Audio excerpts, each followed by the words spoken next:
갑자기 장소가 바뀌어서 PPT 화면을 보면서 진행을 하려고 했는데 저도 좀 당황스럽습니다. 지금 이 텍스트가 하나도 없어서 그래서 지금 복사를 좀 제가 가져온 텍스트를 복사를 지금 맡겨서 아마 복사가 되는 대로 좀 가져올 겁니다. 그 중에 그럼 나중에 먼저 보기로 하고요.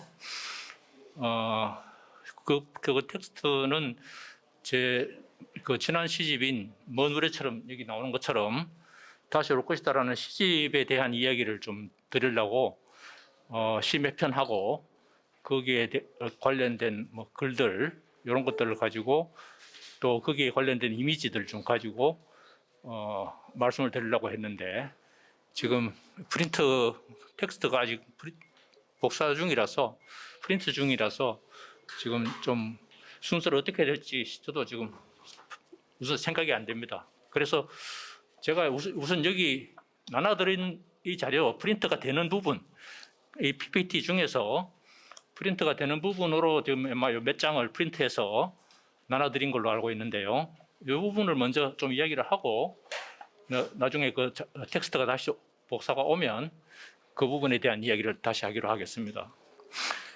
여기 나오는 자료에 나오는 말씀을 먼저 보도록 하겠습니다. 제가 이 말씀을 드리는 이유는 이 자료보다 앞에 자료가 더 하나 있으면 좋은데 그거는 지금 빠져서 좀 그렇습니다. 갑자기 장소가 바뀌니까 이게 좀 PPT가 되면 내가 이걸 한 2, 3일쯤 되면 알아서도 장소가 안 돼서 PPT가 안 된다는 걸 알아서도 아마 이걸 연결하는 장치를 제가 가져와서 할 수 있었는데 아니면 여기 뭐 우리 저 학교에 빔이 있어서 그걸 이렇게 연결시켜서 하면 되는데 제가 미처 오늘 갑자기 하게 돼서 준비를 못했습니다. 양해를 바랍니다. 우리 사회가 21세기 지금 굉장히 우리는 진짜 세상이 바뀐 것을 경험한 세대입니다. 우리가 태어나서 어릴 때는 정말 아날로그 세대였지 않습니까? 그야말로 우리 전통 농경 사회에서 우리가 태어났지 않습니까?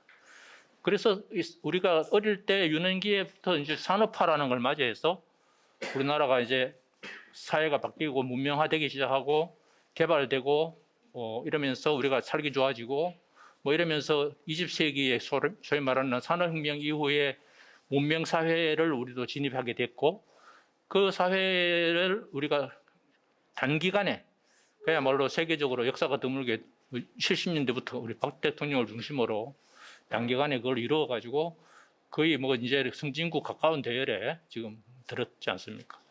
그러는 동안에 2021세기가 맞이하게 되면서 완전 새로운 디지털 사회로 사회가 바뀌면서 이 종래의 아날로그적인 이 사회의 시스템이 완전히 디지털 시스템으로 세상이 바뀌어버렸죠. 우리 이걸 그냥 뭐 디지털이라는 정보화 혁명이 이 세상을 바꿨다 이렇게 단순하게 말할 수 있는 게 아니고 근본적으로 세계관, 세계 인식 이런 것들이 근본적으로 바뀌었다는 겁니다. 그래서 그것이 완전히 바뀌어서 세상이 완전히 뒤집어진 거죠. 그걸 우리가 크게 말해서 패러다임이 바뀌었다.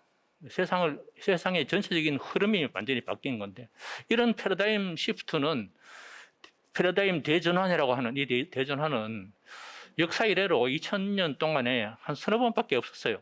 세상이 이렇게 근본적으로 뒤집힌 게. 그런데 우리는 그 2000년 만에 한 서너 번밖에 없는 이 대전환을 우리는 몸소 겪었습니다. 그리고 우리는 지금 분명히 이 다른 세상에 살고 있는데 그런데 아직도 우리는 우리의 어릴 적부터 있어 온 어떤 그 세계 인식관 이런 것들이 사회에 아직도 우리 사회에는 머물러 있습니다. 그야말로 양분법적인 세계에 머물러 있는 거죠. 그야말로 아직도 보수, 무슨 진보, 좌파, 우파 이런 걸로 머물러 있습니다. 우리 사회는 이미 세상은 그런 세상이 아니고 세계관의 인식도 그런 세계관이 아닌데 우리는 아직도 그렇게 머물러 있는 거죠. 그래서 우리는 이 문학이라는 것이 결국 그런 어떤 세계관의 인식 변화 이런 것들을 좀 가장 예민한 촉각이나 이런 감각으로 그걸 사유해내고 그거를 우리가 그걸 구체화해내는 이런 작업들이 충분히 그걸 못 받쳐서 그런 게 아닌가, 이런 반성을 하게 됩니다. 문화가 너무 그런 어떤 세계관의 변화에 대해서 대처를 못 해온 것이 아닌가, 이런 생각을 좀 하게 됩니다. 그래서 여기 자료에 있는 것 중에 보면은 앞에 자료가 또 중요한 자료가 하나 있는데, 그게 뭐냐면 우리 사회가 개미형 사회에서 거미형 사회로 전환됐거든요.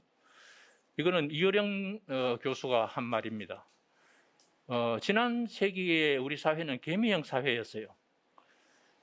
조직화되고 분화되고 생산성이 높고 그런 사회였어요. 근데 지금은 이미 거미형 사회로 바뀌었다는 겁니다. 그게 이효령 교수가 1990년대에 한 이야기인데, 이제 21세기에는 거미형 사회가 될 것이다. 그 소위 말해서 네트워크 사회가 될 것이다. 20세기형 개미형 조직 사회가 이제는 안 통한다 하는 이야기입니다. 그래서 그 개미형 사회가 뭐냐 하면은 조직 사회입니다. 전문화, 세분화 시키고 조직 사회를 만들어서 좋은 조직을 통해서 생산성을 높이는, 생산성이 좋아요. 조직화하고 전문화, 세분화를 하면. 포드 자동차가 처음에 20세기 초반에 자동차를 산업혁명이 일어나가지고 자동차 수요가 급증했는데, 자동차를 아무리 잘 만들어봐야, 열심히 만들어봐야 보름에 한 대밖에 못 만들어요. 보름에 한 대. 그래서 헨리 포드가 생각한 것이 전문화입니다. 조직화 전문화 해가지고 생산 라인이라는 걸 만들었어요. 그 전문화해가지고 엔진 전문은 엔진만 하고, 차체는 차체만 하고, 타이어는 타이어만 달고, 색칠은 도색만 하고 하는 식의 라인을 만들어가지고 자동차 라인이라는 걸 도입함으로써 소위 말하는 개미형 조직 사회를 시스템을 도입함으로써 생산성 혁명을 일으킵니다.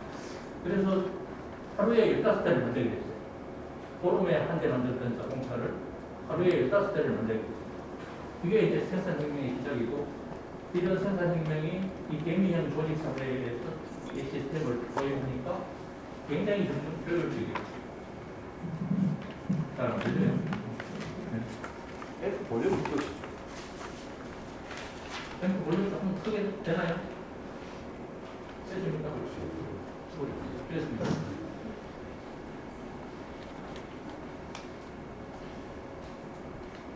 그 개미형 사회 시스템을 일본은 일찍이 도입해서, 일본은 20세기에 거의 한 세대 안에 G2대, 세계 G2대가 미국 다음으로 큰 발전한 나라가 되죠. 소니, 미쓰비시, 파나소닉, 산조 이래가지고 엄청난 생산성 혁명을 일으킵니다. 일본의 조직 사회의 그 민족성이랑 그 사무라이 마코시 때부터 이어내려 일본의 그 DNA 속에 들어있는 조직에 대한 개미형 사회가 왜 인류보다 더 오랫동안 이 지구에 유지되고 있냐 하면은 DNA 속에 자기 조직화된 DNA 딱 그것만 들어있는 거예요. 그래서 애 키우는 육아개미는 육아에만 딱 DNA 적합화가 되어 있는 거예요. 그래서 육아하고 농사 짓는 개미는 농사 짓고, 병정개미는 죽음에 대한 두려움이 하나도 없어요. 죽을 싸울 일이 있다? 그러면 나와서 죽는 거예요. 그렇게 진화되어 버렸어요. 그러니까 엄청나게 조직 DNA가 진화가 잘 돼가지고 이 조직이 잘 유지되니까 이와개미 사회가 이 조직 전문화 세분화가 잘 돼 있어가지고 그렇게 인류보다 훨씬 더 공룡보다 더 오래 살게 됩니다. 그 힘을 일본은 갖고 있었고, 일본은 그걸 잘 활용해서 당대의 세계 최고의 물건들을 만들어내고 했습니다. 근데 이걸 세상이 바뀌어버리니까 이 소니나 미쓰비시나 이런 일본 회사들이 거미형 사회에 적응을 잘 못했어요. 일본은 또 그런 것도 좀 안 맞고, 그러다 보니까 일본은 몰락했죠. 소니가 몰락했죠. 소니 몰락하고 재밌는 이야기로 하자면 대신에 애플이 다시 일어납니다. 애플이 일어나가 애플이 지금 가장 좋은 세계 유명한 회사입니다. 애플의 성공 신화는 어디서 비롯됐느냐? 바로 융합할 줄 알고 통합할 줄 아는 네트워킹 할 줄 아는 이거예요. 즉 디지털적 네트워킹이 가능해요. 그래서 시스템의 빠른 전환에 대한 적응을 잘 해서 소니 스티브 잡스는 일어났습니다. 근데 스티브 잡스가 일어난 그 대어 뒷배에 보면은 제일 뒤에 글에 보면은 뒷페이지에 있습니다. 제일 뒤에 한번 제일 뒤에 보면 이 디젤 로고 공학 이런 겁니다.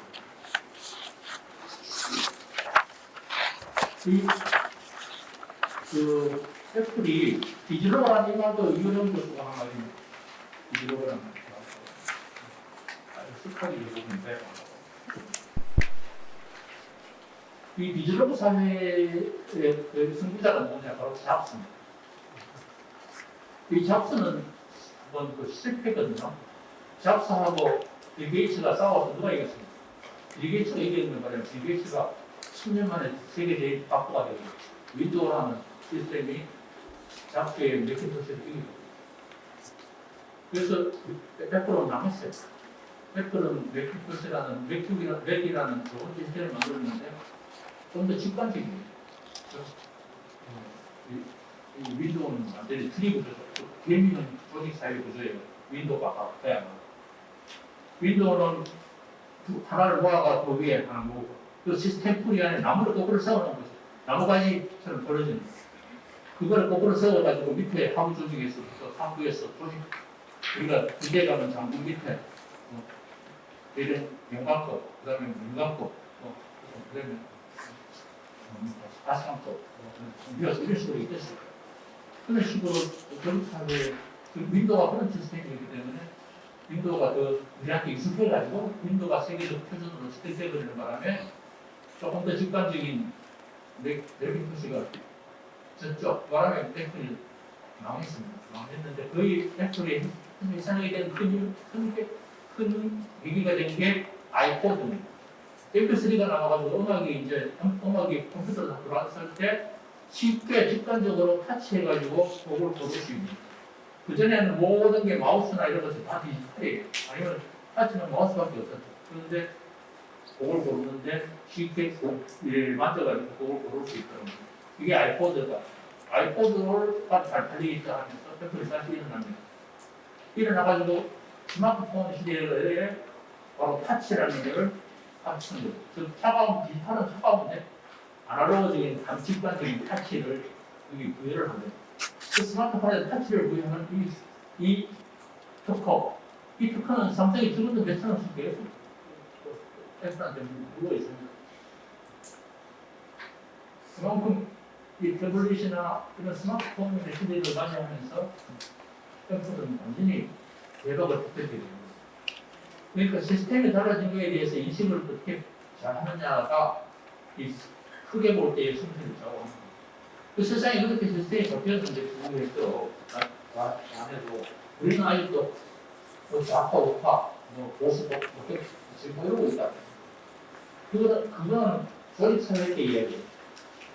20세기 때는 어쨌든 간에 좋은 경쟁이 생겨가지고 스카이대학에 가면 왜 스카이대학 가라고 할까? 좋은 소식을 받아. 좋은 소식을 들어가면 평생을 보장받아요.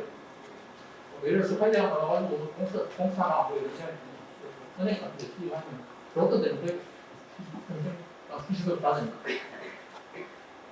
그러니까 어쨌든 간에 경쟁해서 스카이대학 가라고 지금은 그런 게 아니고 그냥 주변화되고 합화되어 있잖아요. 지금은 오히려 그냥 시각자는 눈치도 해도 한 달에 6천만 원 주는 애들이 많습니다. 이제 그런 세상이에요. 이제 굳이 스카이대가 필요 없는 것이에요. 그래서 세상이 너무 바뀌었다는데 근데 아직도 우리 정치는 우리 현학계는 아직도 모든 주고 나하고 예를 들어서 최근에 미담문학상을 받는 사람이 이런 말도 나옵니다. 참 답답한 이야기죠. 서정주라는 시인도 미담도 실현했기 때문에 구부돼야 되는 이런 문제가 아니에요. 그냥 그 사람의 공이 있고 가까이 있는 거죠. 그 어떤 점이 좋은 것이고 어떤 점을 평가받아야 되고 어떤 점은 비판받아야 됩니다 하는 것을 충분히 논의해서 좋은 점은 좋은 점으로 인정하고 그 잘못된 부분은 잘못된 부분으로 인정하고 반성하고 이런 작업을 하는 것이 중요하지. 그거를 우리가 생각하는 인생관이 유행하는 갈아치기로 해서 그 미장은 시대이기 때문에 보급돼야 되고 미장문화상 받은 사람은 또 미상문화상 받으면 안 되고 이런 식의 논리가 여기 나오는 데가 있고 문학적이고 참 어렵고 마찬가지이기 때문에 그래서 주인들은 진보 보수 또는 마이크 좀 받을 수 있어요. 같이 가세요. 목소리 그런 부분이 굉장히 의미가 없는 그런데도 불구하고 계속 아직도 그런 이분법적인 20세기적 사고에 우리는 머물러 있는 거죠. 이 잡수적인 의식혁명이 일어나지 않으면 안 된다는 거죠. 융합하고 통합할 줄 아는 지도자가 돼야 된다는 거죠. 지금 이 시대의 가장 중요한 리더십은 통합하는 능력입니다. 융합하고. 내가 여기 앞부분에 아까 자료에 보면 제일 앞부분에 이제 21세기는 이 20세기에는 이런 기본적으로 서양 사람들이 가지고 있는 이 모더니즘은 서양에서부터 나왔거든요. 모더니즘의 사고라는 것은 생산성 혁명 이런 것은 서양의 근본적인 모더니즘은 기본적으로 합리주의를 바탕으로 하고 있어요. 합리주의. 이 자료가 좀 중요한 자료들이 앞에 빠져버려가지고 이게 이야기 맥락이 지금 시작이 안 되는데 이 서양의 이런 식의 어떤 세계관이나 인식이 이 동양이 가지고 있던 이런 무한성과 비어둠과 이런 조화 합일 분석 설명 이게 아니라 논리적으로 이해돼야 되고 논리적으로 합리적이어야 하고 이게 아니라 조화하고 합일할 줄 아는 이런 동양성의 어떤 근본적인 차이가 있는데요. 여기 자료에는 이 자료에 지금 있는데 내가 그 부분을 잠깐 보면서 이야기하겠습니다.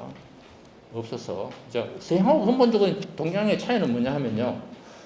서양은 기본적으로 인식론이나 이 세계관이 토대주의라는 걸 바탕으로 하고 있어요. 토대주의. 뭐냐면 피라미드 구조예요.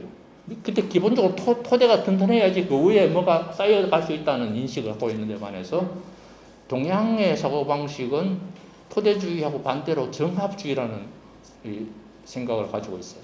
이 정합주의라는 건 뭐냐 하면은 뗏목형 구조예요. 쉽게 말하면. 피라미드 구조가 아니고. 우리가 아까 합리주의의 그 개미형 사회는 피라미드 구조였잖아요. 밑에부터 시작해서 위에 쫙쫙 올라가는. 그게 조직이에요. 군대 조직이나 이런 것처럼. 그죠? 근데 동양에는 그런 군대 조직 같은 이런 조직적인 사고가 아니고 뗏목형 사고예요. 그러니까 이게 갖다가 맞으면 갖다 붙여서 쓰면 되는 거예요. 갖다 붙여서. 맞으면.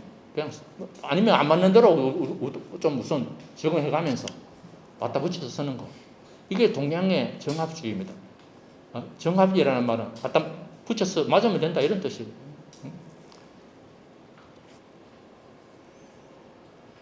그래서 지금 이제 21세기에는 그야말로 이런 오히려 20세기 때 어떤 합리주의나 이런 데서 왔던 합리주의가 가졌던 한계 너무 그 자료가 정말 중요한데 그 자료는 지금 이게 없어서 내가 자료를 보면서 조금 말씀드리면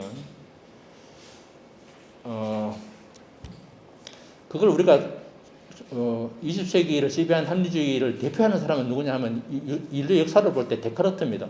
데카르트의 고기도라는 겁니다. 논리, 합리. 이게 데카르트가 이 합리주의는 객관적이고 정확해야 되고 양이 중요하고 아까 그 전문화하고 생산성을 좋고 이런 합리주의는 굉장히 잘 어울리는 사상이거든요. 그리고 세상이 전부 독립되고 분화된 상태에서 만들어지고 이런 상태였거든요. 그래서 근데 문제는 자연도 분리시키고 자연이 자연을 어떻게 바라보냐 하면 인간은 자연을 지배하는 존재라고 보는 거예요. 자연을 지배하는. 그러니까 자연 위에 인간이 있다고 생각합니다. 이게 가장 서양 사상의 명점입니다. 그런데 반면 한편 동양 사상은 자연과 더불어 있어요. 자연과 더불어. 자연 속에 내가 있고 자연과 내가 하나지. 자연과 나는 내가 자연을 이용하고 자연을 지배하고 착취하는 게 아니라고 이해하고 하는 그 근본 어떤 세계관 인식이 서양과 큰 차이입니다. 다시 말해서 동양적 세계관은 전체론적인 세계관이에요. 전체론적. 유기적인 생태적인. 요즘 우리가 말하는 21세기 환경 생태주의가 요즘 다시 유행하잖아요. 그 이유가 그럴 수밖에 없는 거예요. 세상이 그렇게 유기적으로 생태적으로 바뀌었으니까. 우리가 그래서 그걸 우리가 뭐 대표적으로 용어로 말하자면 전체론적 패러다임, 생태론적 패러다임 이렇게 말해도 됩니다. 그것은 체계적인 것에 대한 것을 어떤 기계적으로 분화하는 것이 아니라 좀 더 시스템적으로, 좀 더 융합적으로, 네트워킹적으로 생각하고 현상적으로 받아들이고 반응적이고 서양의 어떤 이런 문명이나 이런 합리주의가 남성적이었다면 이 동양의 이런 전체론적 패러다임은 여성적입니다. 주관성을 중요시하고 주관성을 중요시하고. 즉 우리가 20세기 때 너무 몰같이 주관성이 너무 없어져 버렸잖아요. 주관성이 너무 없이 네 편이면 네 편, 내 편은 내 편. 이런 식으로 어떤 너무 갈라치기 하는 전문화 세분화가 생산성을 높이고 효율적이었지만 갈라치기라는 이런 안 좋은 사회 문화를 만든 거죠. 그래서 이걸 합치고 다시 정합 성향을 이런 성향이 있구나 하고만 봐주면 되는 것이고 상호 연관성을 중요시하고 일반화할 줄 알고 이거를 어떤 한 부분을 가지고 전체를 다인양 확대하지 않고 그 사람이 그런 점도 있지만 이런 또 좋은 점도 있고 이런 식의 어떤 생각을 하지 않는다는 거예요. 그런 것들이 이제 이 전체론적 세계관에서는 중요하다는 거예요. 그래서 나눌 수 없는 전체 그 부분이 어떤 부분이 있지만 그래도 이 나눌 수 있는 전체로 우리가 봐야 된다는 것이고 그 나눌 수 있는 부분에서의 어떤 잘못된 부분, 내가 인정 못할 부분도 묻어두고 덮어주고 지나갈 줄 알고 해야 된다는 거죠. 그게 다시 우리가 자연으로 돌아가고 자연과 조화할 수 있는 길이라는 거죠. 자연을 너무 타자화해서는 안 된다는 거죠. 타자화의 문제, 이게 바로 20세기 모더니즘이 나왔던 근본 가장 큰 문제점이 철학에서는 바로 타자화의 문제였어요. 타자의 문제. 그래서 아직 그것이 환대의 문제로 어떻게 또 바뀌어야 되느냐 하는 문제로 바뀝니다.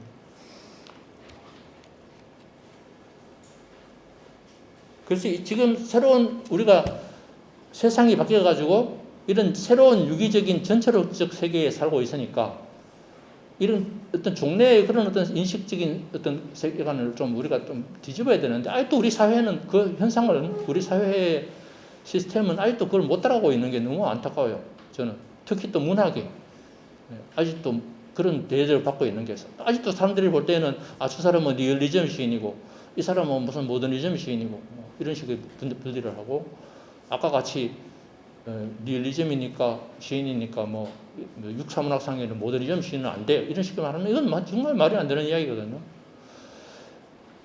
예를 들어서 내가 볼 때 모더니즘 시인인 김혜순이 내가 볼 때는 우리나라에서 이제 가장 안가주망 소위 말해서 참여적인 시인이에요. 가장 리얼리즘적인 시인이에요. 우리 사회의 구제역으로 죽어가는 대지들을 보면서 그 대지들을 외면할 수 없잖아요. 그거를 열심히 실어서 내는 거 그것만큼 참여적이고 우리가 종래로 말하면 민중시가 그런 게 어디 있습니까? 그만한 시가. 그런데 김혜수는 우리가 구분하면 모더니즘 시인이고 미당문화상 받은 시인이라서 안 되고 이런 식의 평가를 하는 것은 정말 말이 안 되거든요. 제가 볼 때는 김혜순이야말로 가장 우리 사회를 잘 바라보고 뭐라 그럴까 시인다운 역할을 하고 있는 사람이라고 저는 봅니다.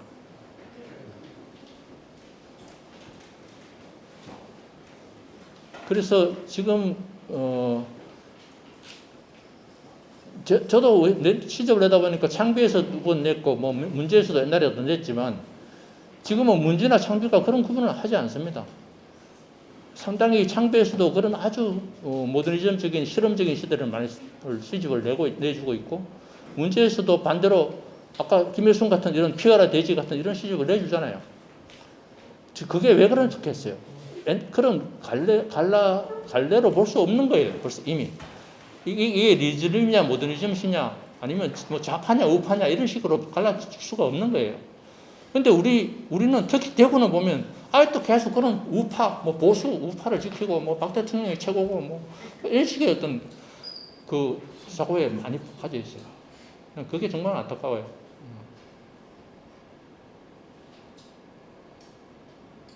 작가는 기본적으로 사회에 참여해야 되는 당대를 외면하면 안 됩니다.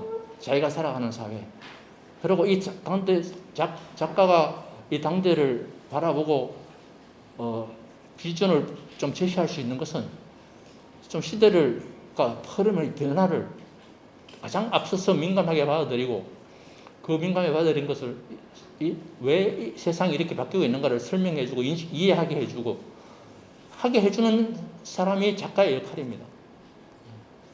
작가가 오지 않은 미래를 이렇게 내다보고 이렇게 가라고 막 하는 선지자적인 역할을 할 수 있으면 좋지만, 제가 볼 때는 아직 그런 것은 우리가 그건 구약 때나 이야기고, 그건 예수 이전의 시대에 작가가 해야 될 일이라고 한다면, 지금 작가는 그런 미래를 내다보고 뭐 선지자적으로 이렇게 나가자 하고 할 수 있는 사람은 아니다는 거죠. 작가가 지금 도래하고 있는 이 현상, 이 사회, 왜 돼지가 죽어나가야 되고 하는 이런 아이가 부모 따라 죽어야 되고 자기 본인의 의사와 관련 없이 이런 문제를 어떻게 뭐로 설명할 수 있는가 하고 질문하고, 그거를 우리가 이 사회가 왜 달라졌는가 하는 것을 바라보게 하고 비판하게 하고 질문하게 해야 되는, 이게 작가의 힘이라고 보는 거거든요. 이 작가들은 요즘 그걸 많이 놓치고 있는 것이 아닌가. 오히려 미래파 이후에 이런 젊은 작가들이, 시인들 중에나 이런 작가들 중에 정말 당대에 대한 의식이 별로 없는 사람이 너무 많은 것 같아요. 요즘 자기가 살아가는 세상을 무시하고 그걸 떠나서 어떤 아름다움이 있고 어떤 문학적 미학이 있습니까?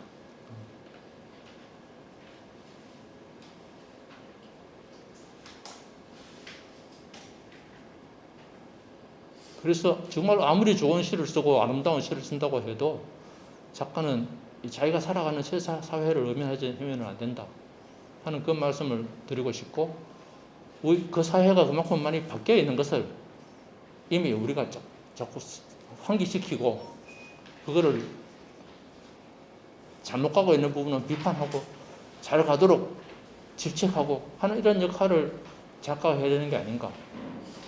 또 잘된 부분은 왜 잘됐다, 잘못된 부분은 왜 잘못됐다 하는 것을 들여다보는, 천착하고 들여다보는 것이 작가의 의무라고 생각합니다. 정말 자기가 작가로서 글을 쓴다면, 글을 쓰고 하고자 한다면 어떤 그런 의식을 가지는 게 먼저 아닌가 그런 생각을 합니다. 혹시 프린터 나눠줬나요? 못 나눠줬나요? 프린터 안 했나요? 못 했나요? 못 나눠줬나요? 나눠줬습니까? 4장 그거밖에 없습니까? 이거밖에 없습니까? 뒤에 받았습니까? 예. 그러면 앞에 안 뽑았은 분들 좀 뒤에 좀 받아주십시오. 몇 장이라도. 네? 예, 여기 뒤에 나눠드린 거는 제가 지난 봄호에 독립모걸에 발표했던 거고, 혹시 못 받으실 분은 인터넷에 보면 있습니다. 폰에 한번 보시기 바랍니다. 시텍스도 한번 보고 싶은데 내가 그걸 지금 여기 지금 화면에 못 띄우니까 네이버에서 검색을 하면은 그냥 저 이런 검색하면은 그 독립목을 이렇게만 해도 나올 겁니다. 왜냐면은 그 산문, 내가 먼 우레처럼 다시 오겠다라는 시집에 대한 이야기를 쓴 글이 원고가 있습니다. 그 원고를 한번 보면서 시도 한번 보고 했으면 좋겠습니다. 제가 이제 시집 이야기로 좀 돌아가겠습니다. 지금 뭐 프린터가 나왔으니까. 지난 시집은 제가 경산에 살다가 경산에 사는 무렵에 물방울 무덤이라는 시집을 내고 그 물방울 무덤이라는 시집을 낸 다음에 대구로 옮겨와서 이사 와서 혁신도시 신소동에 살게 됐거든요. 그래서 거기 혁신도시를 매일 산책하면서 혁신도시가 되어 있는 그 이야기를 여기 썼습니다. 그 혁신도시 이야기예요. 혁신도시의 그 시인의 말에 자료에 보면 한번 읽어보겠습니다. 제가 한번 없는 분 그냥 들어주시거나 아니면 나중에 한번 핸드폰에 검색해서 한번 자료를 원고를 한번 보시기 바랍니다. 제 블로그에 올려져 있습니다. 물방울 무덤 이후 대구의 동북쪽 변두리로 이사를 해봤다. 자연스레 내 산책도 신서 혁신도시가 들어설 고속도로 건너편 초래봉 산자락 들길을 오가는 것이 됐다. 무릇 만상이 소멸의 운명에서 예외일 수 없을 테지만 이른바 소멸의 역동성과 드라마틱함을 혁신이라는 모토를 내세운 신개발지에서 생생하게 목도할 수 있었다. 6년 만에 묶는 이번 시집은 이를테면 그것이 덧없이 사라져간 것들에 대한 기록이자 예도인 셈이다. 이렇게 제가 시인의 말에다가 시집에다가 쓴 적이 있습니다. 여러분들 뭐 동구 쪽에 사시는 분은 아시겠습니다만 초래봉 산행을 많이 하시고 하는 길이죠. 시민들의 사랑받는 길이고 그 길을 제가 다녔는데 이 혁신도시 개발가 발표나고 난 뒤에 도시 들어서는 과정을 제가 이제 매일 산책 다니면서 봤거든요. 그 시집의 대부분이 거기 다니면서 쓴 시입니다. 거기 보면은 그 들길에 연밭이 많이 있었고 포도밭도 많이 있었고 뭐 저수지들도 많이 있었고 지금도 저수지들은 남아서 뭐 이렇게 공원처럼 다시 꾸며져 있습니다만은 그런 길을 다니면서 썼던 시들입니다. 그 산에 또는 그 산 밑에 그들의 식당에 간이 식당에 이야기 이런 것들을 가지고 전부 시를 쓴 건데 탱자나무 울타리, 뭐 포도밭, 연밭, 옹기종기 산아래 모이다만 낡은 집들이 뜯어먹힌 동물의 사체처럼 듬성듬성 막 철거되고 있고 막 뭐 집들이 다 빈집이 되고 철거되고 막 또 나무들도 이장하고 무덤들도 이장을 하고 막 이런 과정을 쭉 다니면서 제가 보면서 거기 뭐 PPT에 올려놨습니다만은 거기 보면 이렇게 나눴습니다. 그들은 하나같이 우리들의 삶과 다를 바 없이 곧 소멸의 운명 앞에서 가까스로 견디고 있는 시한부적인 존재들이었고 그야말로 존재의 가장자리에서 근근도생하는 쓸쓸하게 그지없는 것들이었습니다. 그래서 이런 부분을 제가 제 눈에는 각별하게 돌았는 거죠.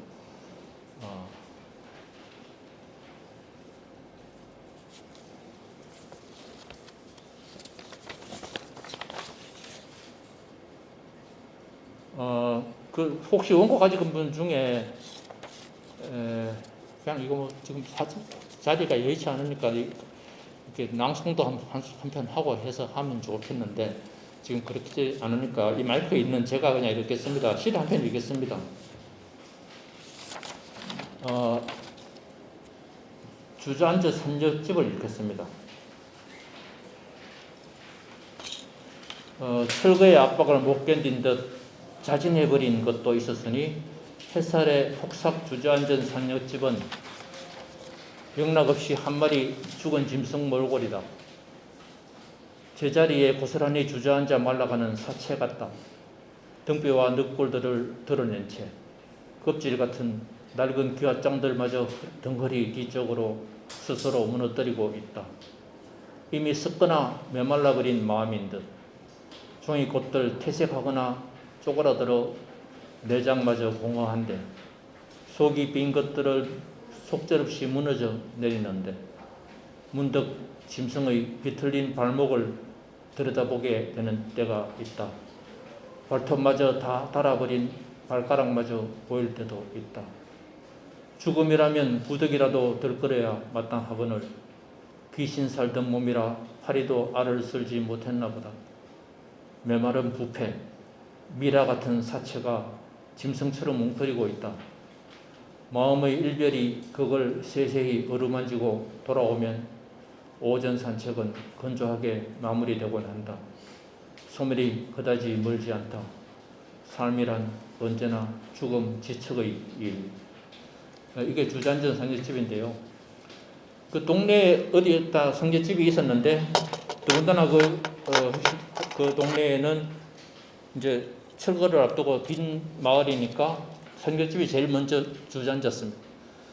이미 그 전에 벌써 폐기된 거죠. 사람들이 떠나기 전에 이미 상제집은 이제 활용도를 잃고 더 이상 쓰이지 않으니까 주저앉게 된 겁니다. 집들이. 그래서 사람들이 떠나기 시작하면서 거기 비어 있는 집들이 있고 그 중에도 아예 또 막 버티듯이 안 떠나고 있는 사람들 이야기도 거기 써여 있어요. 못 떠나고 있는 사람들. 보면 연탄가스 냄새가 친근하게 다가오는 그런 그 누옥들, 아주 흐름한 집들, 이런 집들이 이제 곧 떠나야 되고 이제 없어질 집이니까 사람들이 정말 흐름하게 짝이 없는 집들을 있었습니다. 그 동네에. 그래서 그런 데 다니면서 성경 제가 쓰다 보니까 2월, 4월, 5월, 6월, 7월, 8월 이렇게 달별로 시를 쓰게 됐어요. 그 2월이라는 시에 보면은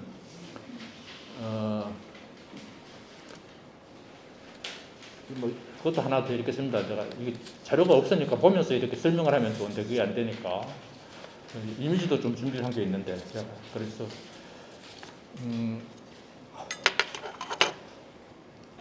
2월이라는 시를 한번 보겠습니다. 제가 읽겠습니다.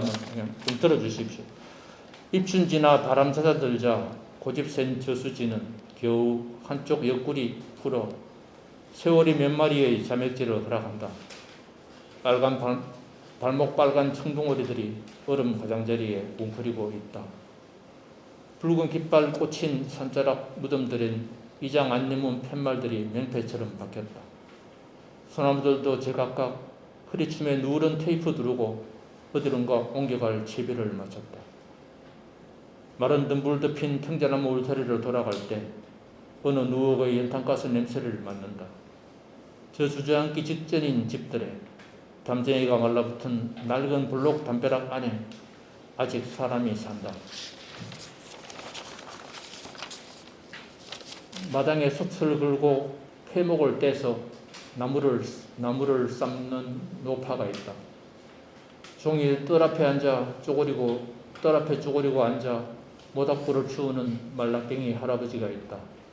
폐목은 이제 빈틈마다 넘쳐난다. 자비사 앞 탱자나무길을 중년 부부가 산행 차림으로 지나간다. 여자가 갑자기 소리내어 운다. 꼬꾸라지듯 퍼질러 앉으며 운다. 반쯤 제 몸 푼다. 사내가 엉거주춤 그 옆에 서서 어쩔 줄 모르고 내려다보고 있다. 2월입니다. 여기 보면은 그 소멸을 직전에 있는 이런 존재들도 정말 열심히 살고 있고 또 정말 역동적으로 변하는 그 소멸 와중에도 그 사람 풀들도 하다못해 풀들도 또 포도밭이 다 철거되고 포도밭에 기둥만 딱 남아있는 모양 이런 것들이 꼭 망월도 묘지 같고 국립묘지 같고 이런 모양 이런 것들 그러니까 그 다음에 예를 들어서 여기 보면 이런 말이 나옵니다. 6월에 보면은 그 촛불 집회가 50일째 계속되자 조병희 노조원들이 목화 솜털 같은 두건들을 쓰고 침묵 시위에 들었다. 소리쟁이 작업반장은 끝내 분신을 기도했다. 대토대물, 딱지, 벽보가 덕지덕지 붙은 모퉁이 담벼락 아래 햇살 속에서 일어난 일이었다. 이런 식으로 그 소리쟁이라든가 이런 것도 전부 다 그 당시에 그 당시에 시청 앞 광장에 막 촛불 집회하고 막 시위하고 이런 문화가 풀들도 나름대로 그렇게 그런 걸 참여하고 있는 것 같은 삶이라는 것 속에 참여하고 있다는 생각. 풀들도 현두리에 이렇게 나 있는 풀들도 그 대토대물 땅에 붙어 있는 이 담벼락에도 그런 어떤 참여하고 있는 모습이 보인다 하는 것을 제가 쓴 거죠.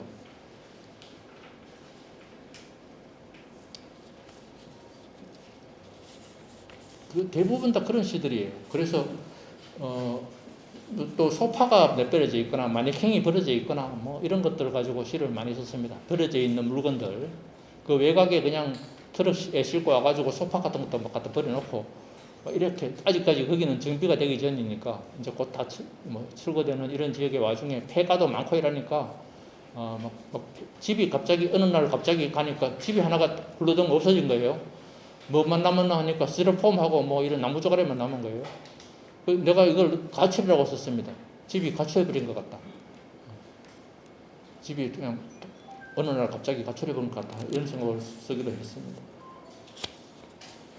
나무들마다 소나무들마다 뭐 팻말 달고 막 이장하고 이런 모습들 그런 것들이 여기 자료에 들어가 있습니다. 그리고 그 동네에 가다 보면 이 PPT는 준비가 됐는데 사진에 보면은 그 동네에 보면은 그 제시의 미림근육연구소라고 있어요. 미림근육연구소. 그 동네에 가면 신서동 그 동네에 가면 그 외곽에 그 혁신도시 쪽으로 산책 가다 보면 그 동네를 걸어가게 되는데 그 고속도로 그 언더패스 밑으로 가기 전에 그 동네 마을에 보면은 미림근육연구소라는 진짜 가게가 있었어요. 근데 처음에 이 미림근육연구소라는 게 뭐지? 건축을 연구한다고? 조금 더 신경스러웠죠. 미림근육연구소가 실제로 있었어요. 근데 실제로 몇 달 못 가서 다음에 산책 가니까 그게 없어져 버렸어요.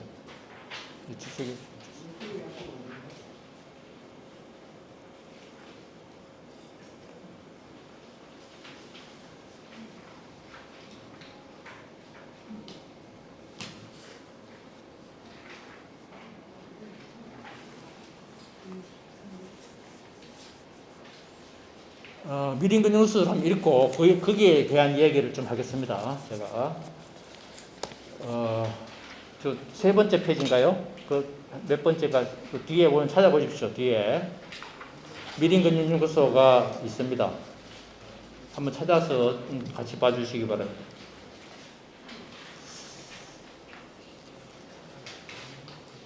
미림근육연구소가 이틀 만에 문을 닫았다.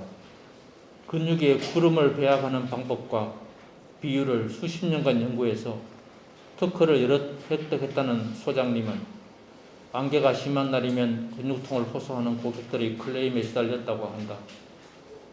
근육엔 차라리 꽃잎 같은 걸 배합하는 게 더 낫지 않았을까 하고 그럴듯한 상상을 안 해본 건 아니었지만 인근에서 꽃집을 운영한다는 이혼한 전 부인의 협조 여부는 알려진 바 없다.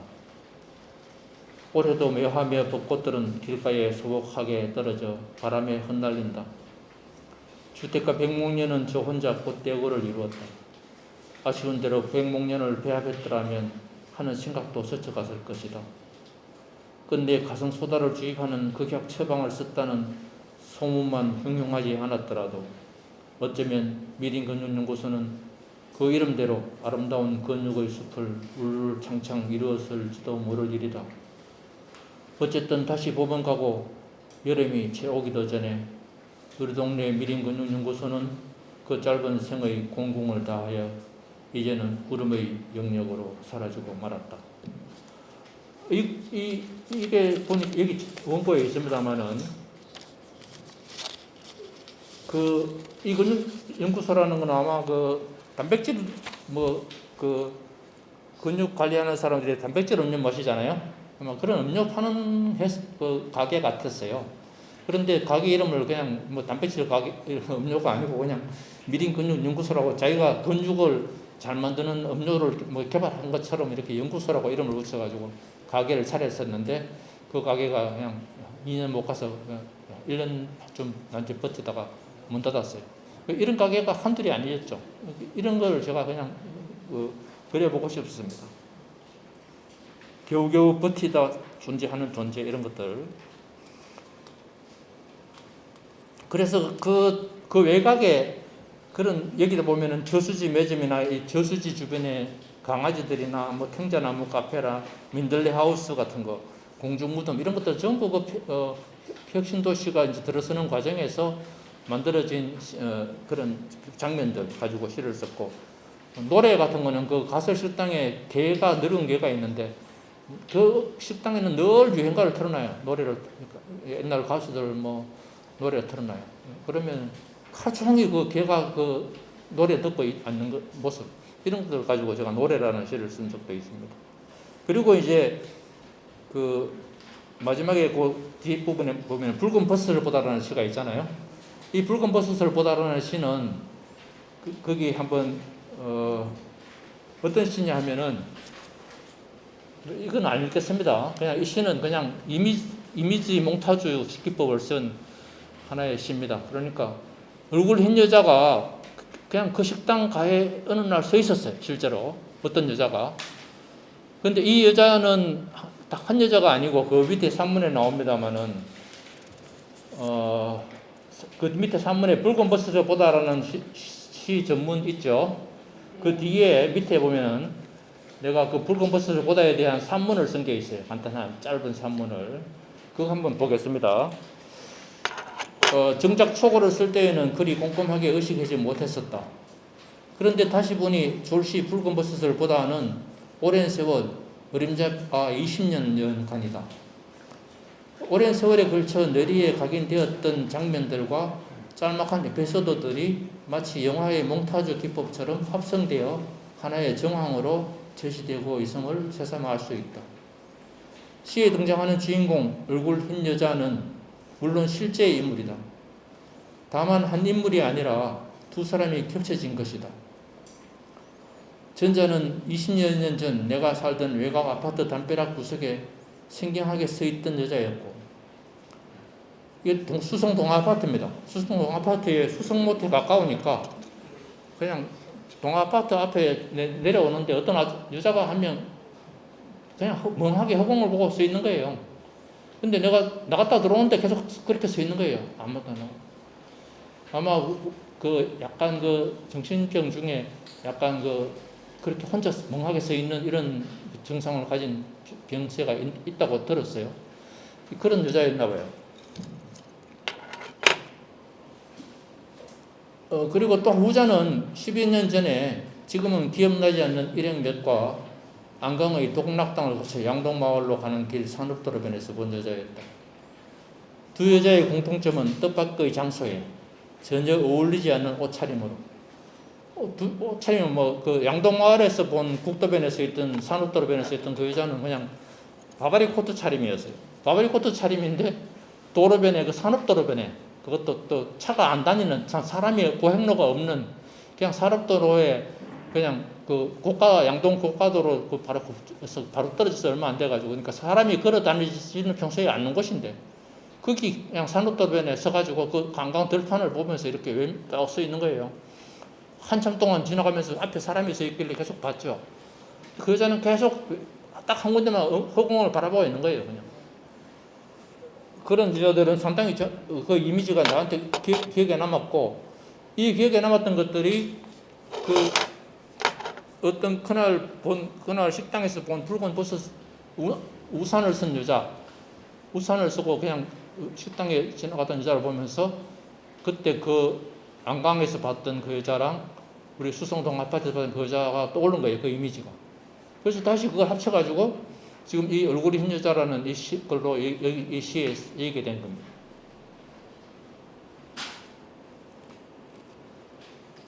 이 공통점이 뭐냐 하면 도무지 아무것도 바라보고 있지 않는다, 넣다 바라보고 있는 거, 어딘가를. 이런 것들이 정말 그 느낌이 아주 강렬했거든요.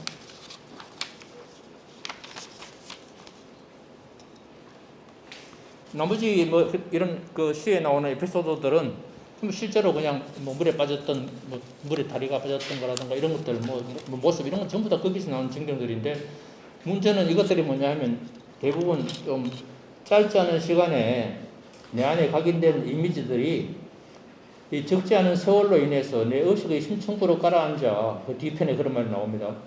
잠재의식화되어 가던 게 아닌가. 그래서 그것들은 내 잠재의식에 가닿음으로써 온전히 내 것이 될 수 있었고, 나는 그것들을 비로소 의식에서 자유롭게, 다시 말해 거의 무의식적으로 그것들을 재구성할 수 있게 되지 않았을까.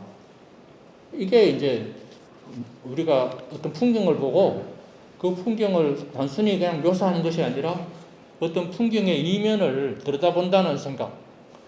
이 이면을 들여다볼 수 있는 방법 중에는 여러 가지가 있는데, 지금 제가 말씀드리는 이 방법은 그 풍경을 보고 풍경이 들이 이미지화돼서 내 속에 오랫동안 남아있다가 그것이 내 무의식, 잠재의식까지 가라앉아 있는 거, 이런 것들을 끌어내는 거, 그것들이 결국은 풍경이 가진 이면이 아닌가, 이런 이야기를 제가 하고 있습니다.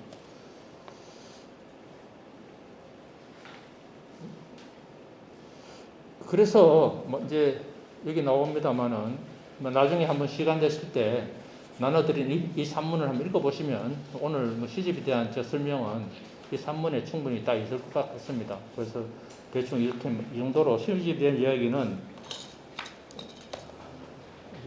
이 정도로만 할까 싶습니다. 그래서 문제는 여기 내가 장소성 이야기를 잠깐 하면서 끝내는데, 이 혁신도시가 들어서고 난 뒤에 어떻게 변했을까요? 그 혁신도시가 들어서기 전에 그 장소는 분명히 이 시집에 저한테 남아 있습니다. 남아 있고 그 시집에 시로서 남아 있는데, 그 혁신도시는 그런 그 시로 남아 있는 이 이야기들이 장소성이거든요. 그 장소가 갖고 있던 기억, 장소가 갖고 있는 어떤 삶, 이런 것들이죠.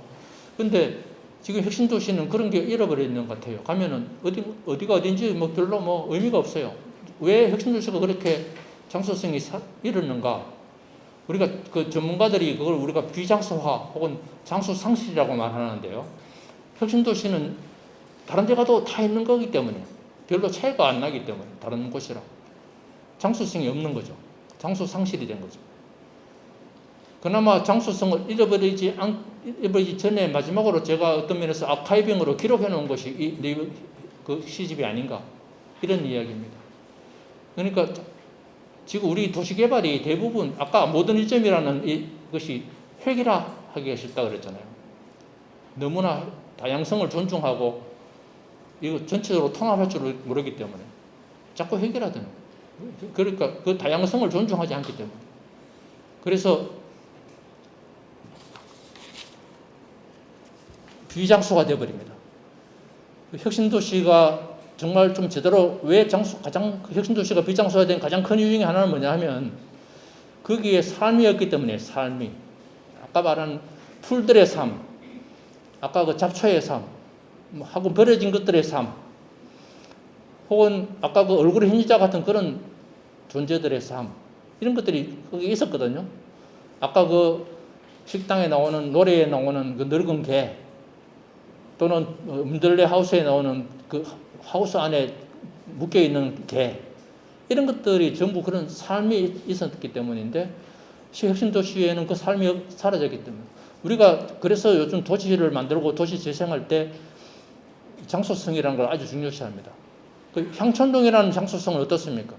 굉장히 장소성이 잘 이제 변해오고 있고, 그나마 근대 역사 문화 골목이라는 장소성, 향촌동이라는 장소성은 우리 50, 60년대는 6.25 동란 무렵에는 대구의 향촌동은 우리나라 문화의 중심이었습니다. 소위 말해서 뭐 구상생부터 시작해서 뭐 화가의 이중섭 뭐부터 시작해서 뭐 유명한 화가들 뭐 이런 문인들의 어떤 활동 중심이었잖아요. 그래서 향촌동이 바로 지금 그런 근대 역사 문화를 가지게 된 계기가 된 거죠. 그러다가 이 북송로를 중심으로 공구골목이라는 장소성을 한때 가졌어요. 그러다가 공구골목이 저쪽으로 옮겨가고 지금 다시 이제 북송로가 다시 그런 문화의 중심, 뭐 이런 문화를 중심으로 재생을 한 거죠. 하고 있는 중이죠. 그런데 북송로가 이 문화를 중심으로 한 장소성이 생기기 전에는 노인들의 콜라텍이라는 장소성을 또 한동안 가지고, 지금도 뭐 가지고 있습니다만은, 그러다 보니까 그런 걸 좀 하기 위해서 수지화 골목이라는 것도 다시 특화 골목 이런 것도 넣고, 이런 것들이 전부 다 바로 삶을 거기에 담는 거예요. 어떤 장소에다. 그렇게 함으로써 그 장소성이 강해지고 장소성이 생기고 그 장소성이 이제 살아나는 거죠. 그러니까 장소성이라는 거는 굉장히 중요합니다. 우리가 어떤 작가가 어떤 작업을 할 때 자기가 살아가는 삶을 사회를 바라보는 것도 중요하지만 자기가 살아가고 있는 장소 진짜 외면할 수 없거든요. 자기와 교류하고 있는 장소니까 자기의 삶을 담고 있는 곳이니까. 근데 혁신 도시는 그런 게 안 담기는 게 문제라는 거죠. 그래서 이제는 그렇게 다시 그 자료로 좀 돌아가서 CGV 혁신 자료를 나눠드린 자료를 한번 읽어보시는 걸로 마무리하겠습니다.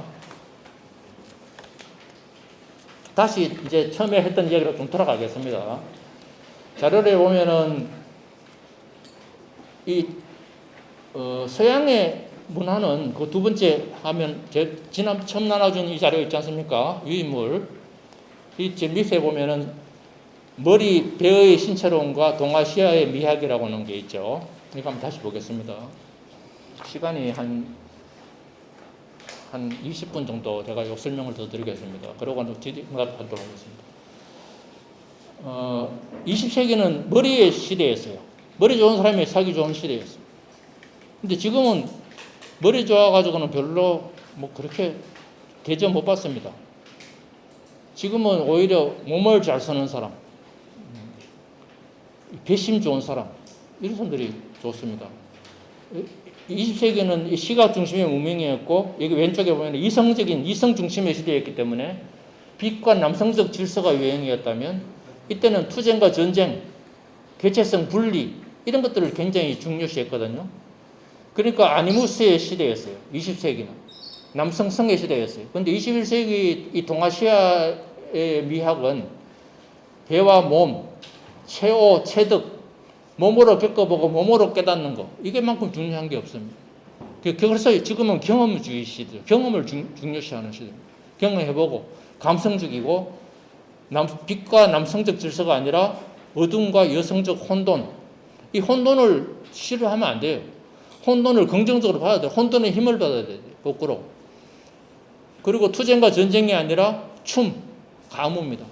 우리 민족은 원래부터 춤의 민족이었고 지금 가무야말로 우리 민족이 K문화로서 세상을 지배하는 선두로 나가고 있잖아요. 뭐 BTS뿐만 아니라 그죠? 지금 그 후에 블랙핑크인가요? 그리고 또 요즘 스트리트 수우파 있잖아요. 수우파 그죠? 몸으로 그냥 춤춰가지고 커뮤니케이션 하는 거예요. 세계를 문화를 끌고 가는 거예요. 타자와 융합할 줄 알고 심성적으로 융합할 줄 아는 거. 이게 지금 우리가 가장 부족한 겁니다. 타자성에 대해서 타자를 거부할 줄만 알지 타자와 융합할 줄을 몰라요. 이게 가장 제가 오늘 아마 이 자리에서 말씀드리고 싶은 키워드는 융합, 진정한 융합 할 줄 아는 거. 지금 윤석열 정부도 그냥 융합하고 자기 나갈 길을 나아가 있는데 계속 아직도 타자, 문재인이라는 타자를 비판하는 거, 그 비판에만 자기 목적을 두고 있으니까 계속 지지를 못 받잖아요. 자기 길을 융합하고 통합하고 자기 길을 나아가야죠. 타자성의 길에 있으면 안 되는 거예요. 그게 아까 말씀드린 것처럼 이 서양식 사고방식, 이 모더니즘이 가지고 있던 합리주의가 가지고 있던 나름대로 똑똑하다고 생각하는 것들이 아니라는 거예요. 이 아니마의 여성성, 이게 지금 중요시 된다는 거죠. 그 다음 페이지 한번 보겠습니다. 그 다음 페이지 오면은 이 재강과 형천이라는 이 자료가 있는데요. 이 머리를 잃어버려야 된다는 거예요. 이제 머리의 시대가 아니라는 거예요. 몸의 시대라는 거예요. 몸의 시대. 재강이라는 그 산해경에 나오는 짐승입니다. 신적인 돼지인데 머리가 없어요. 이 재강은 춤의 신입니다. 가무의 신입니다. 가무의 신. 혼돈과 창조, 가무의 신입니다.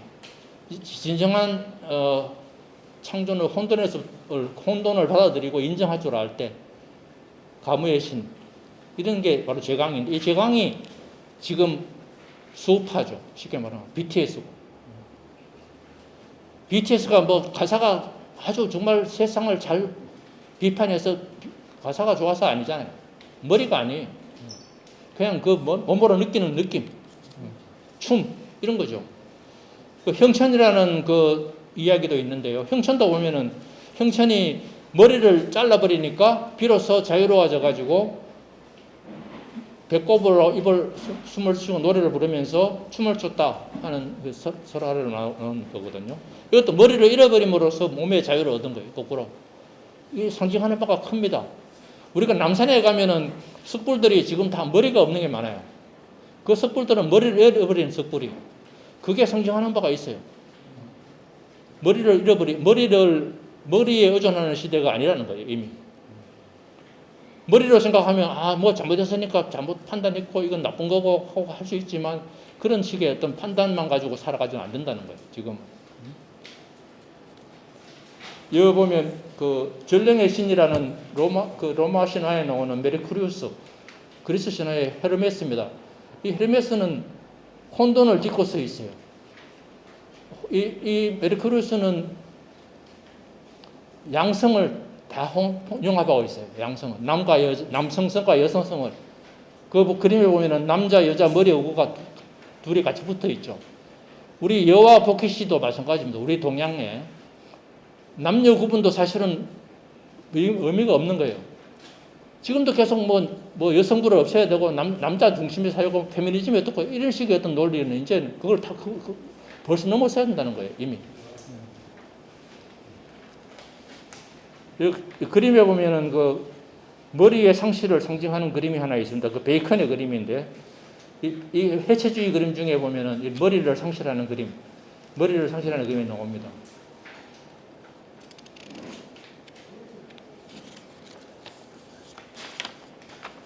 그 정도 넘어가고요. 그 다음 페이지에 보면은 그 조지 와츠의 희망이라는 그림을 보면요. 이 희망이라는 이 그림은 설명을 해보자면 리라라는 악기를 안고 있는 소녀가 어떻게 보면 절망에 빠져 있어요. 왜? 리라의 악기의 줄이 다 끊어져 버렸어요. 끊어져 버리고 눈은 붕대를 감았어요. 눈을 잃어버렸어요. 눈을 뺏겼어요. 이렇게 가서 붕대를 감아가지고 안 보여요. 그리고 혼돈 위에 앉아 있어요.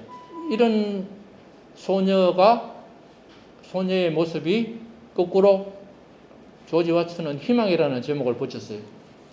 왜 희망이라는 제목을 붙였느냐? 혼돈을 긍정하고 이 상실을 긍정하고 결핍을 긍정하면 그래야지만 희망이 있다는 거꾸로 그걸 벗어나야지 희망이 있는 것이 아닙니다. 혼돈과 상실과 결핍을 벗어나는 것이 희망이 아니고 그 위에 그걸 앉아 있는 것이 그걸 받아들이는 것이 희망이라는 역설을 여기 담고 있습니다. 지금 우리 사회가 많이 혼돈스럽다고 생각하는데 이걸 나는 절대 부정적으로 보지 않습니다. 이런 역동성이 이 진보 진영에서 정권을 잡아가지고 또다시 지금은 보수 진영으로 넘어가고 이런 어떤 역동성이 우리한테는 굉장히 좋은 혼돈의 힘이에요. 이게 바로 21세기 혼돈의 힘이에요. 우리가 더 좋은 방향으로 나아가기 위해서 이렇게 가고 있는 거라고 저는 봅니다. 이런 혼돈이 지금 계속 세상이 뒤집혀 가면서 우리나라만큼 이런 역동성 있는 나라가 없다고 보고 난 좋다고 보고 아까 말한 우리 동아시아 중에도 한중일 중에도 그렇습니다. 좀 이따 다시 하기로 하고 그거는 모로의 현년이라는 그림 이것도 설명을 하자면 이 그림이 화면을 크게 띄워보면 칼라로 보면 잘 보이는데 이 흑백으로 잘 안 보입니다. 내가 설명을 하자면 이 그림 모로의 그림은 성경에 나오는 그 헤롯 왕 앞에 그 정부 판무 파탈로 유명한 살로메가 왼쪽에 서 있는 손 들고 있는 여자가 살로메고 머리만 공중에 떠 있는 이 머리가 바로 세르자 요한입니다. 살로메는 요한을 너무 좋아한 나머지 헤롯이 살로메한테 네 소원을 말해라 내가 들어줄게 하니까 세르자 요한의 목을 원한다 이래가지고 세르자 요한의 목을 잘라서 가져옵니다. 가져오니까 살로메가 거기 입을 맞춥니다. 이거는 여성성이 남성성에 대한 어떤 뭐라 그럴까요? 투쟁이라 그럴까? 하여튼 뭐 그 혼합이죠. 지금 어둠의 혼돈. 왜 그러냐면 이 살로메의 심리 속에는 세도마지히즘이라 그래가지고 세디즘과 메조히즘이 같이 들어있는 거예요. 상대를 괴롭히고 싶은 마음과 상대로부터 내가 아프고 싶은 거예요. 상대로 메조히즘이 있는 거예요. 그래서 그 목을 자르게 만드는 거예요. 내가 사랑하는 사람의 목을 자르니까 내가 아프잖아요. 그걸 세디즘과 같이 받아들여 버리는 거예요. 융합돼 버리는 거죠. 쉽게 말하자면. 그러니까 그렇게 분리할 수 없는 심리 이런 것들이 여성성의 혼돈이라는 거죠. 여성적 혼돈이고 그런 걸 우리가 지금은 오히려 중요시해야 되는 거예요. 그래서 나는 요즘은 정말 지금도 보면 여성 시인들이 남성 시인들보다도 훨씬 더 시를 잘 쓰고 있는 것 같아요. 더 시대를 잘 간파하고 김혜순이라든가 뭐 저는 대구 시인 중에는 황승이라는 시인의 최근 시집들을 정말 쭉 해보고 있습니다. 정말 여성적 혼돈, 여성적 어떤 그런 부분을 잘 민감하게 받아들이고 있고 그걸 언어로 잘 표현해내고 있어요. 대구 시인들 중에.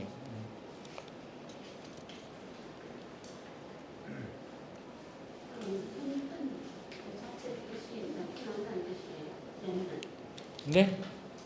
현현이라는 요 자체 뜻이 황성희라는 사람, 시인.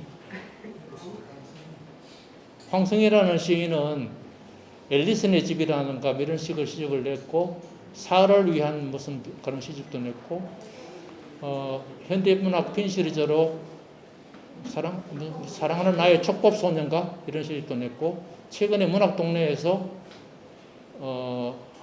무슨 갑자기 제가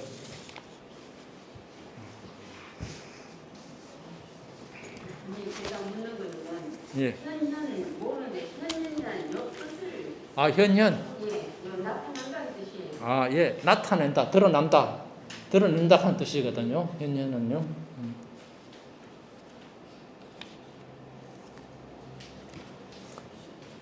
자, 그래서 뭐 그냥 이야기를 마저 시간이 좀 다 많이 지나서 10분이네요. 한 10분 내로 일단 이야기를 끝내겠습니다. 그래서 이제는 20세기 모더니즘이 여기 고단표에 나오지 않습니까? 보면 20세기 모더니즘이 머리, 얼굴, 시각, 질서, 남성, 개별화, 개체화 이런 분리적인 사고방식의 중심이었다면 21세기에는 한중일 중에 그중에 특히 동아시아 중에는 한중일이 동아시아인데 내가 볼 때는 중국 별로 비전 없어요. 일본도 마찬가지예요. 근데 한국이 가장 비전이 있어요. 제가 볼 때. 왜? 가장 역동성이 있고 가장 혼돈을 잘 활용하고 있고 될 가능성이 많은 나라예요. 한중일 중에 한국이.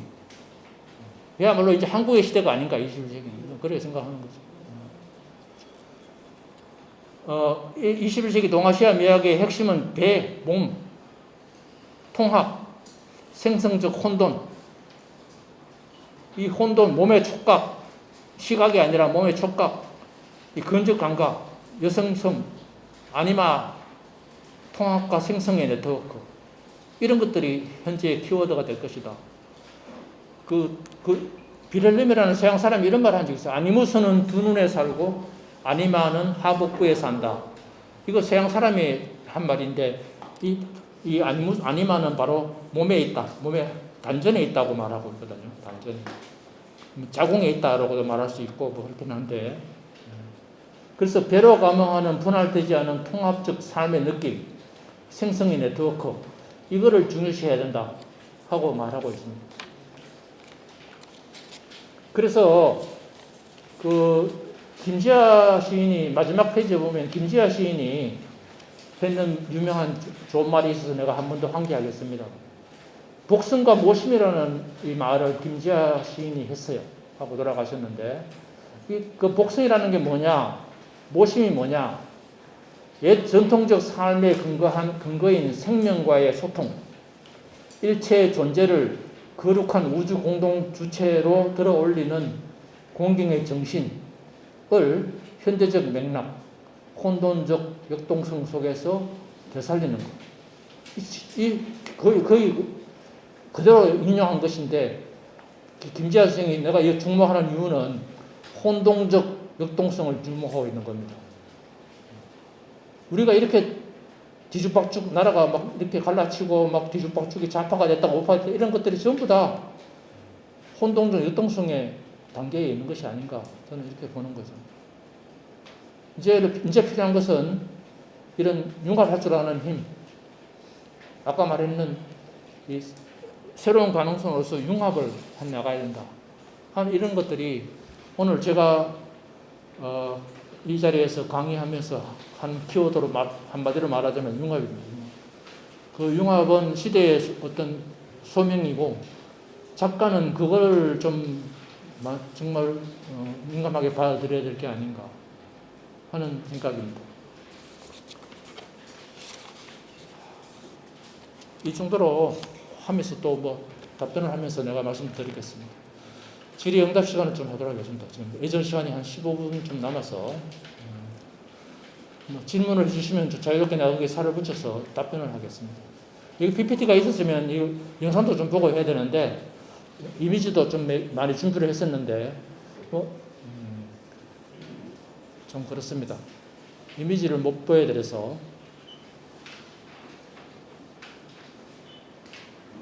이런 거 하나 있어요. 이미지 중에 우리가 새만금에 갔을 때 사진 찍은 사진이 하나 내가 그 혁신도시 다니면 그 시절에 사진이 없나 하고 찾아보다 보니까 내가 절창이라는 시를 쓴 적이 있는데 그 문인수 시인도 절창이라는 시가 있습니다. 그게 새만금 갯벌에서 본 장면, 그 갯벌에 사람들이 한 10리길을 걸어 나와가지고 그 가무락, 바지락 같은 거 이런 것들 지고 방죽에 올라오면서 힘들어하는 모습. 이거 그 한마디 탄식, 아이고 힘들어 죽겠어야 차라리 죽는 게 더 낫겠어야 하는 이런 말 한마디를 그대로 문인수 시인의 시도 쓰고 저도 시를 쓴 적이 있는데 이런 적도 있었고 우리가 저기 장옥관 이규리 시인하고 문인수 시인이 같이 그 영화를 보고 아메리칸 뷰티라는 영화를 보고 그 아메리칸 뷰티에 나오는 그 비디오 찍는 소년이 있어요. 그 소년이 찍은 영상이 있어요. 그 담벼락에 비닐봉지가 이렇게 가만히 떠 있다가 내려앉았다 하는 움직이는 미풍에 바람 흔들리는 모습. 이걸 그 아메리칸 뷰티에 보면 그 소년이 영상을 찍었는데 그 영상을 보고 다 같이 시를 쓴 적이 있습니다. 그런 그 시집에도 직접 나오고 이런 것들 그 내가 이미지로 절창 같은 것은 사진을 준비를 했는데 그거를 못 봐서 오늘 좀 아쉽네요. 혹시 얼마 전에 돌아가신 김지아 씨 예. 돌아가셨잖아요. 예. 그분의 사고를 보았는데 예. 김지아 문학에 대해서 좀 평가를 해주시면 예, 아까도 말씀드렸죠. 우리가 상징이었는데 예. 다른 뭐 오직이라든지 그렇죠. 투어도 되고 예. 외국에서 더 유명해졌는데 한국에서 탄압을 해갖고 근데 나중에는 또 똑같죠. 또 중국의 북한을 뜯어치라 예. 조선일보에 글을 쓰다가 진보문학에 그렇죠. 그렇죠. 평가가 또 약간 또 새롭게 나타나는 예. 거 가지고 총체적으로 조금 선생님이 또 이제 김지아 문학에 대해서 설명해 주시죠. 저는 서정주도 마찬가지고 김지아도 마찬가지고 굉장히 진짜 똑같이 보고 있습니다. 굉장히 큰 업적을 쌓으신 분이고 또 잘못된 부족한 비판받을 부분도 있죠. 그렇지만 제가 볼 때는 비판받을 부분은 내라도 그랬을 것이다 하는 비판을 저는 하고 싶어요. 근데 예를 들어서 미당처럼 내가 일치될 때 만약 그래 당했으면 나도 그래 하지 않았을까 하는 생각을 해보는 거죠. 그게 우리 속에 인간이기 때문에 누구나 그런 비판받을 부분에 짓을 하게 됩니다. 그 상황에 이렇게 되면 누구나 다 그렇습니다. 모든 일이 매사를 반드시 옳은 일만 하고 반드시 비판받을 일을 하지 않는 피할 수 있는가? 못 피할 수 있습니다. 그렇지만 그런 경우에 그런 부분을 내가 비판받을 일이지 하고 각오하고 아는 것 그것을 사후에도 비판받을 부분은 이런 부분이고 왜 이런 부분을 이분이 왜 좋아하는가, 왜 훌륭한 일을 했는가, 이런 부분은 제대로 평가를 받아야죠. 미당이 친일 때문에 미당을 폄훼한다거나 미당을 지어버리는 거, 이런 것만큼 나쁜 일은 없습니다. 지금은 그래야서는 안 되는 거죠. 그야말로 지금이야말로. 더 내가 아까 말씀드린 융합이 아니잖아요. 혼돈적 융합을 해야 돼요. 혼돈적 융합.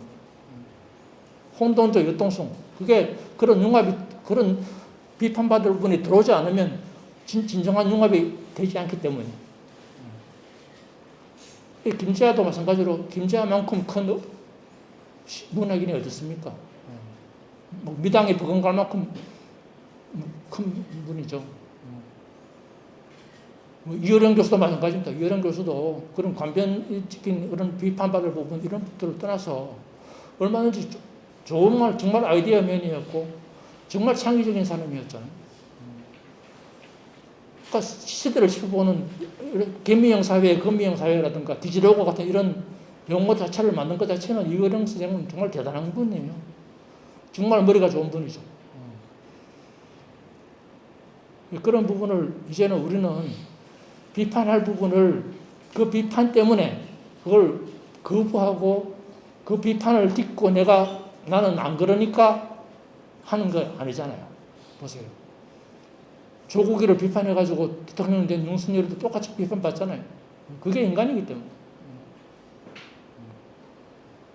그게 나는 절대선 이런 게 없다는 거죠. 근데 계속 우리 20세기 때는 인간이 잘 사는 게 절대선이야 라고 말해왔다는 거예요.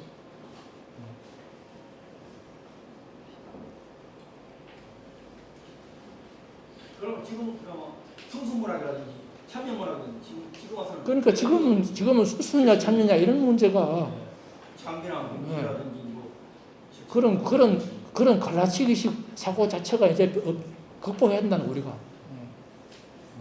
그런 걸 극복해야 한다는 거예요. 작품 성과가 달려야 돼요. 그렇죠. 어떤 문학적인 업적으로 아까 내가 말하는 김혜순이 5.18 문학상 후보가 됐을 때 김혜순이가 5.18 문학상 줄만 했어요. 왜? 피아를 내지 만큼 참여적인 시가 없으니까. 이 사회를 진단하고 참여하고 비판하는 시가 없으니까. 그럼 5.18이 어울리잖아요.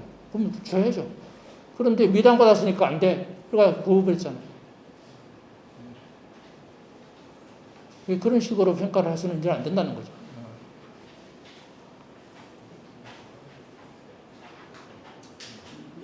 90년대라든지 그때 시의 시대가 왔었잖아요.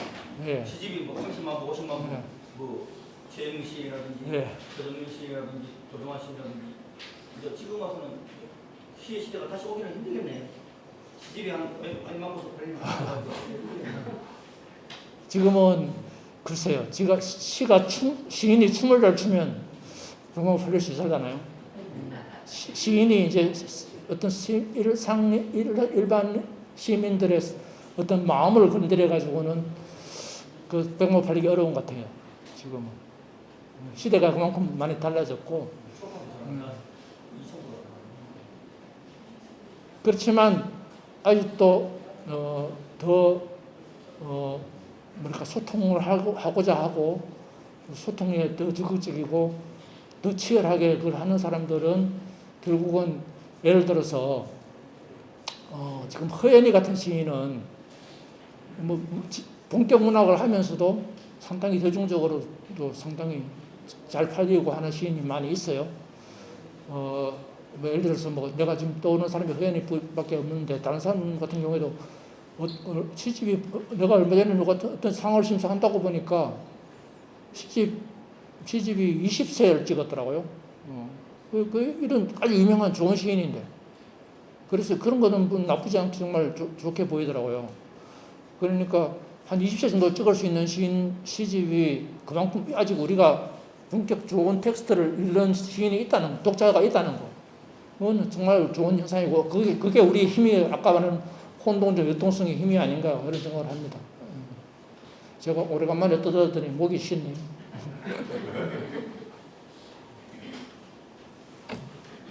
오늘 저 PPT가 준비가 안 돼서 좀 유감스럽습니다. 보시는 분들 너무 제가 전달도 안 되고 제가 또 이렇게 그 자료도 없이 뭐 또 떠들어서 귀에 잘 들어오지도 않을 것 같습니다만은 하여튼 한 번 더 거듭 말씀드리자면 지금은 공동적 역동성의 시대이고 우리나라가 잘 될 것이다. 한국이 중국, 일본을 보다 훨씬 더 유리한 조건에 있다. 왜? 아날로그 디지털 혁명에서도 가장 앞서 있거든요. SNS나 디지털적인 이 사회 시스템이 훨씬 우리나라가 지금 일본이나 중국보다 발달해 있고 또 특히 일본은 아까 같이 벌써 20세기 때 벌써 G2를 이루었잖아요. 일본은 이제는 쇠퇴할 일만 남았어요. 일본은 그 문화적이나 사회 시스템 자체가 혼동적 역동성을 안 올리는 나라예요. 안 올리는. 근데 중국은 문화적으로는 어울리는 나라인데 불구하고 지금 공산당이라는 그 독재 시스템이 중국 사회를 억압하고 있어요. 그래서 중국은 발달할 수가 없습니다. 혼동적 역동성이 지금은 가장 중요한 시대거든요. 그런 면에서 볼 때 우리나라만큼 좋은 지금 여건이 어디 있습니까? 우리는 어떻게 보면 우리가 문재인 정부가 무너지고 윤석열 정부 들어서고 막 또 시끄럽고 이런 것들 전부 다 굉장히 난 우리나라가 잘 돼가고 있는 길이라고 생각합니다. 잘 돼가기 위한 과정에 있다고 생각합니다. 작가의 입장에서 한 사람의 작가로서 이 사회를 바라볼 때 굉장히 더 할 일이 많고 더 쓰고 싶은 게 많아지는 이런 시대 같아요. 그래서 지금 저는 최근에 시간이 있으니까 더 여담으로 하자면 이경록 시인이 얼마 전에 이경록 시인 추모 특집이라고 했어요. 이경록이라는 자유시 동인이었다는 이분이 있어요. 이분이 특집으로 독립문화가에서 행사를 했는데 그 소식을 내가 들으면서 시를 봤는데 이 식물원을 위하여 하는 시를 내가 보고 이 식물원을 위하여 그 시가 연작인데 그게 뭐냐 하면은 유신 시대에 사람들이 말을 못 했어요. 언론이 지금 다 그 통제를 받아가지고. 그래서 조금이라도 술집에서 뭐라고 떠들어도 잡혀가는 정부부 끌려가 남산에 끌려가는 시절이었어요. 그런 시절에서 사람들이 전부 식물이 된 거예요. 말을 못하고. 그런데 그래서 거대한 식물원이 됐다 하는 상징을 이경록 시인이 있었거든요. 그래서 내가 그걸 보고 최근에 이 동물원을 위하여 연작시를 하루에 한 편씩 써가지고 지금 10편을 썼습니다. 내 평생에 가장 시를 열심히 쓴 최근이에요. 최근에 이 동물을 위하여 10편을 하루에 한 편씩 써가지고 딱 열흘 동안 썼습니다. 내 평생에 하루에 한 편 쓴 적 처음입니다. 지금이 바로 동물원 같아요. 동물원. 지금은 서로 인간의 짐승이 말로 하고 있어요. 짐승의 말로. 인간은 인간의 말을 더 찾아야 됩니다. 인간이 짐승화되어 버렸어요. 너무 길들여져가지고.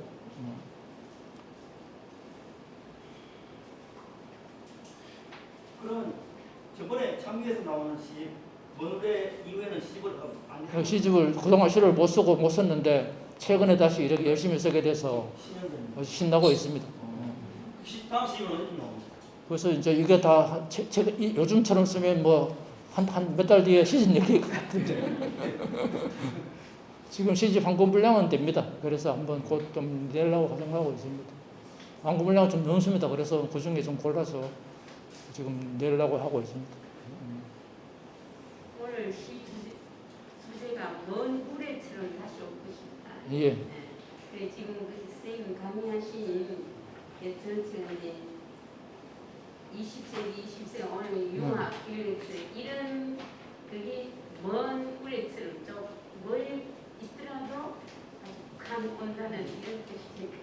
예. 그 시집 제목은 원래 그렇습니다만은 그 시에 나오는 구절입니다만은 그 당시에 제가 그때는 이 먼 우레처럼 나 다시 올 것이다라는 시집의 제목으로 쓰게 되는 계기는 그때 제가 이제 진짜 이게 죽어서 나올지도 모른다 할 큰 수술을 이제 하러 들어가 되거든요.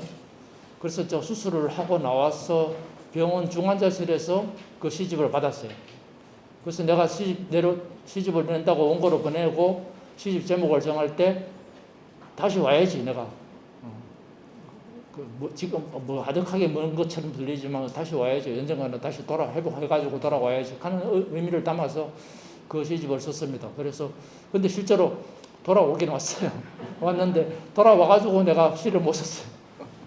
돌아오니까 다시 일상.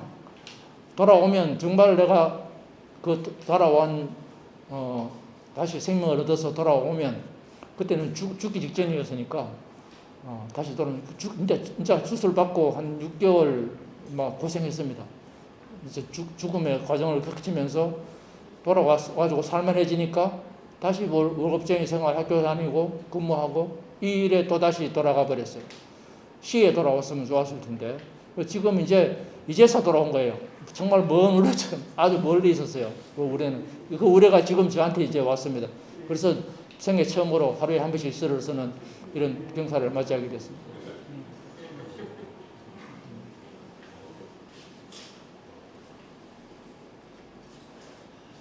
아까 제가 황승희 시인 이야기 잠깐 했는데 이게 문물은 그러다 그런다. 이 시집에서 정말 완성된 좋은 시를 쓰고 있습니다. 네 번째 시집인데 대구의 시인인데 아직도 중복을 못하고 사람들이 못하고 있습니다. 내가 이 시인을 진짜 알았더라면 진짜 좋은 상을 많이 주고 싶은 좋은 시인입니다. 네, 문학 동네에서 황승희라는 시인이 눈물은 그러다가 흐른다라는 시집을 냈습니다. 한번 보시기 바랍니다. 예, 여사불입니다. 황성희, 성희, 황성희, 눈물은 그러다가 흐른다. 이거 한번 보시기 바랍니다. 자, 그러면 이제 시간이 다 된 것 같습니다. 이제 오늘 변변치 못하게 준비가 미처 잘 안 돼서 저도 충분히 좀 설명을 못 드리고 여러분들한테 좀 죄송하게 됐습니다. 오늘 멀리까지 와주셨는데 이렇게 좀 내가 미흡하게 말씀을 드려서 죄송합니다. 이걸로 마치도록 하겠습니다.